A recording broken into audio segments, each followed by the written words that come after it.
প্রিয় দর্শক, শুরুতে আমি দুঃখ প্রকাশ করে দিচ্ছি যে আজকে অনেক রাতে স্বাভাবিকের চেয়ে প্রায় ঘন্টা দুয়েক পর আমাদের এই কন্টেন্ট আজকে আমরা আপ করলাম এবং এজন্য অবশ্যই আমি দুঃখিত, লজ্জিত এবং আপনাদের কাছ থেকে ক্ষমা প্রার্থী। কিন্তু বলে নিচ্ছি, আমি একটু বলতে চাই যে কেন এই দেরিটা হলো এবং এই দেরিটা হওয়ার সঙ্গে একটা জাতীয় সমস্যাও জড়িত আছে, সেটাও আমি একটু বলি আপনাদেরকে। আমি একটা কাজে আজকে বরানির দিকে গিয়েছিলাম। বরানি থেকে আমি 5:30টায় রওনা হয়েছি এবং আমি একটা গাড়িতে ছিলাম, ওই গাড়িতে করে আসছিলাম। আমার বাসা কলাবাগানে। এইটুকু রাস্তা আমি বাসায় এসে পৌঁছেছি 9:30টায়, 4 ঘন্টা লেগেছে। আমি যদি হেঁটে আসতাম তাহলে এই রাস্তাটুকু আসতে আমার 1 ঘন্টা বেশি লাগতো না। তাহলে ঢাকা শহরে এই প্রকট জ্যামটা কেন ছিল? এই জ্যামটা ছিল এই কারণে যে আজকে প্রবল বৃষ্টি হয়েছে এবং সেই বৃষ্টির কারণে রাস্তায় গাড়ি ঘোড়া যা ছিল, যানবাহন সব একদম জ্যাম হয়ে গিয়েছিল।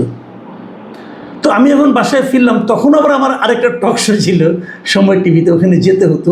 কাজে বাসায় এসেও আমি এই কাজটা এই রেকর্ডিংটা করতে পারিনি। এরপরে সময় টিভিতে গিয়েছিলাম, তো সময় টিভি থেকে ফিরে এই রেকর্ডিংটা আমাকে করতে হলো, যে কারণে এত রাত হয়ে গেল।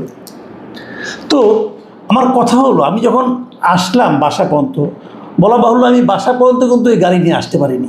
আমি ফার্মগেট পর্যন্ত আসতে পেরেছি। ফার্মগেট থেকে আমার বাসা পর্যন্ত আমাকে হেঁটে আসতে হয়েছে এবং হেঁটে আসার করে রিক্সাও আসেনি, কারণ রাস্তায় পানি ছিল।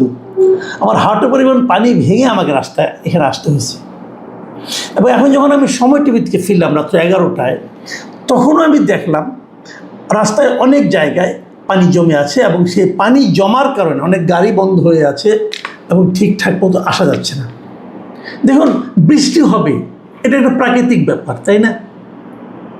কিন্তু সেই বৃষ্টির পানি নিষ্কাশনের জন্য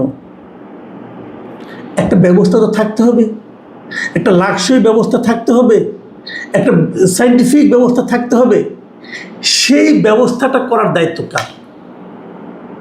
সরকারের। আমি যদি আরও ছোট করে বলি, সেটা থাকার দায়িত্ব হলো সিটি কর্পোরেশনের। ঢাকা শহরটার মধ্যে 2টো সিটি কর্পোরেশন আছে, উত্তর এবং দক্ষিণ। 2 সিটি কর্পোরেশনে আজকে জলাবদ্ধতা ছিল এবং প্রকট জলাবদ্ধতা। ড্রেনেজ সিস্টেমের জন্য প্রতি বছর কত শত কোটি টাকা যে ব্যয় হচ্ছে, এই টাকা দিয়ে কী ঠিক করা হয়? কিছু হলেই আমরা দেখি যারা নাকি দায়িত্বে আছেন তারা খুব সহজ একটা কথা বলেন, সেটা হলো দায় নাকি নাগরিকদের। নাগরিকরা নাকি পলিথিন ফেলায়, পলিথিন ফেলানোর কারণে ড্রেনেজ সিস্টেম বন্ধ হয়ে যায়, অমুক হয়। অনেক কথাবার্তা আমরা শুনি, কিন্তু একদম মিথ্যা না, কথাগুলি সত্য। কিন্তু আমার কথা হলো যে তাহলে আইনটা কেন আছে?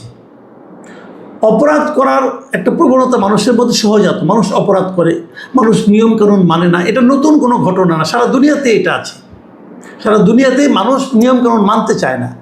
নিয়মকানুন এমন একটা জিনিস যে জিনিসটা মানাতে হয়, তো মানানোর দায়িত্বটাকে আপনি দেখবেন রাস্তায়, ঢাকা শহরে দেখবেন মাঝে মাঝে মধ্যরাত্রে গাড়ি টাড়ি কম, তারপরেও একটা ট্রাফিক সিগন্যাল চৌরাস্তা যেখানে আছে প্রকট জ্যাম হয়ে যায়। কেন হয় জানেন? ওই সময়টাতে ওখানে কোনো ট্রাফিক পুলিশ থাকে না। তো ট্রাফিক পুলিশ না থাকলে ফিজিক্যালি জ্যাম হয়ে যায়, সবাই যার যার মতো স্বাধীনভাবে গাড়ি চালানো শুরু করে এবং একটা জ্যাম হয়ে যায়। তার মানে ট্রাফিক আইনটা কিন্তু তখনও থাকে, কিন্তু আইন থাকাটাই যথেষ্ট নয়। আইনের সঙ্গে সঙ্গে আইনটা মানারও ব্যাপার আছে, না মানলে সাজারও ব্যাপার আছে। সেই সাজাটা কি দেওয়া হয়? এই সাজাটা দেওয়ার সময় কি চোখ দেখে চেহারা চিনে চিনে দেওয়া হয় না? যে যদি কোনো বড় কর্তা হয়, বড় লিডার হয়, তার জন্য সাজা হয় না, ছোটদের জন্য সাজা হয়। এটাও তো হয়। ওই যে বলে না, আইন হচ্ছে মাকড়সার জালের মতো, সেখানে ছোট ছোট আপনার মশা মাছি এগুলো আটকা পড়ে, বড় বড় পাখি আটকা পড়ে, ওরা চলে যায়। তো আমাদের এখানেও ঠিক সেই একই জিনিস। আইন আছে কিন্তু আইনটা প্রয়োগ করা হয় না। যদি না হয় তাহলে জলাবদ্ধতা হবে। জলাবদ্ধতা কালকে আবারও হবে, যদি আবারও বৃষ্টি হয় আবার হবে। কারণ আমাদের যারা কর্তা ব্যক্তি আছেন তারা তো কোনো দায়িত্ব নিচ্ছেন না। এবং তারও যে বড় কথা, 2টো সিটি কর্পোরেশন, ঢাকা শহরের কথা বলছি, 2টো সিটি কর্পোরেশনে যারা মেয়র আছেন, মেয়র তো নাই এখন, প্রশাসক আছেন, ওনাদেরকে কোন যোগ্যতায় প্রশাসক বানানো হয়েছে এই প্রশ্নের জবাব কেউ দিবে না আপনাদেরকে। সরকারি লোক, বিএনপি করেন, অতএব প্রশাসক বানিয়ে দিলেন আপনি, এবং তারা মহা আনন্দে 1-1.5 বছর রাজত্ব করলো, এবং তাদের তো কোনো দায়বদ্ধতা নেই। জলাবদ্ধতা দূর করার জন্য তাদের কিছু করতে কী করেছেন বলেন আপনারা? গত 1 বছরে জলাবদ্ধতা নিরসন, এটা বর্ষাকালের সামনে আসবে, এটা এই সময় যে বৃষ্টি হবে, এটা তো নতুন কিছু না। এই বৃষ্টির জন্য 2 সিটি কর্পোরেশনের 2 প্রশাসক কী প্রস্তুতি নিয়েছেন আপনারা কিছু দেখেছেন? বলেন আপনারা কিছু দেখেছেন কিনা? কোনো প্রস্তুতি নিতে দেখেছেন? সব চলছে আল্লাহ আসতে। তো এভাবে যদি চলে তাহলে এই ধরনের জলাবদ্ধতা হবেই, এর থেকে বাঁচার কোনো উপায় নেই। প্রিয় দর্শক, নতুন একটা সরকার এসেছে, হয়তো অনেকে বলবেন 6 মাস হয়েছে মাত্র, এর মধ্যে কেন আমরা এরকম আক্রমণ না। আমি আমার অভিজ্ঞতা থেকে বললাম, আমি যখন আসি ফার্মগেট থেকে, আমার এই ভেতর দিয়ে রাজাবাজার দিয়ে যখন আমি আমার কলা বাগানে আসি, এই পানিতে অনেক লোকে হাঁটছিল। তারা কেউ কি তারেক রহমান সাহেবের প্রশংসা করেছেন? তারা কি বলেছেন সেটা উচ্চারণযোগ্য না, কিন্তু প্রশংসা তো কেউ করেন নাই। উনি যখন ক্ষমতায় বসেছেন, কেন বসেছেন? মানুষের কাছ থেকে প্রশংসা পাওয়ার আশা নিতে বসেছেন। সরকারের প্রশংসা হচ্ছে, এগুলি কি সরকার খেয়াল করে দেখেন? এই জায়গাটা কিন্তু একটি জরুরি ব্যাপার। যা হোক, ব্যক্তিগত প্রসঙ্গ থাক, আমি একটি ছোট্ট রাজনৈতিক আলাপ করে শেষ করি। সে রাজনৈতিক আলাপ হলো প্রেসিডেন্ট নির্বাচন নিয়ে।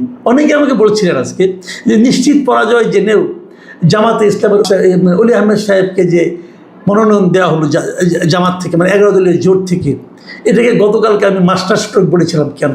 আমাকে অনেকে জানতে চেয়েছেন যে এটাতে আহামরি কী হয়েছে। তাদের নিশ্চিতভাবে হারবে। হ্যাঁ, হারবে নিশ্চিতভাবে। আমি একটা কথা বলি আপনাদেরকে, যেই দিন ওনারটা ঘোষণা করা হলো, তারপরেই কিন্তু আমরা শুনতে পেলাম যে মির্জা ফখরুল ইসলাম আলমগীরের প্রেসিডেন্ট হওয়ার সম্ভাবনা খুব বেশি। আর অন্য অন্য যে নামগুলি ছিল, এলেবেলে কিছু নাম কিন্তু আমরা শুনেছিলাম, যে যাদের দেওয়াটা অর্থহীন হতো তাদের নামও শুনেছিলাম। তো তাদেরকে বাদ দিয়ে ওনাকে দেওয়াটা, আমি কেন বললাম যে এটা ভালো কাজ হয়েছে এই কারণে যে আমি মনে করি এর মাধ্যমে বিএনপির উপর চাপ প্রয়োগ করা হয়েছে। সেই চাপটা হলো, বিএনপিকে তখন বাধ্য হয়ে এমন লোককে রাষ্ট্রপতি মনোনয়ন দিতে হতো যাকে নাকি অলি আহমেদ সাহেবের সঙ্গে অন্ততপক্ষে তুলনা করা যায়। এই জন্যই আমরা কিন্তু দেখছি যে মির্জা ফখরুল ইসলামের নাম শোনা যাচ্ছে। শেষ পর্যন্ত কী হবে আমরা জানি না। আবার বিপরীত দিকে দেখুন, জামাতের দিক থেকে যেটা হলো, জামাত কিন্তু অনেক দিন ধরেই, জামাতের বিরুদ্ধে এই পুরো নির্বাচনের সময় বিএনপির একটা অভিযোগ ছিল যে যুদ্ধবিরোধী আচরণ তারা করেছিল, তারা যুদ্ধ অপরাধ করেছিল, স্বাধীনতা বিরোধী আচরণ করেছিল, অনেক কিছু তাদের সম্বন্ধে বলা হয়েছে। সেখানে তারা কিন্তু অলি আহমেদের কার্ডটা খেলেছে। অলি আহমেদ কিন্তু বড় মুক্তিযোদ্ধা। জিয়াউর রহমান যখন মুক্তিযুদ্ধ করেছেন, ওনার সঙ্গে অলি আহমেদ সাহেব দীর্ঘ সময় ধরে ছিলেন। জিয়াউর রহমানের আহ্বানে উনি আর্মি চাকরি ছেড়ে বিএনপিতে জয়েন করেছিলেন। অলি আহমেদ বিএনপির অত্যন্ত শীর্ষস্থানীয় নেতাদের মধ্যে একজন ছিলেন। তারপর উনি কী কারণে ছেড়েছেন এগুলি নিয়ে আমি কালকে বলেছি, এবং আমি মনে করি এটা অলি আহমেদ সাহেবের রাজনৈতিক ভুল ছিল।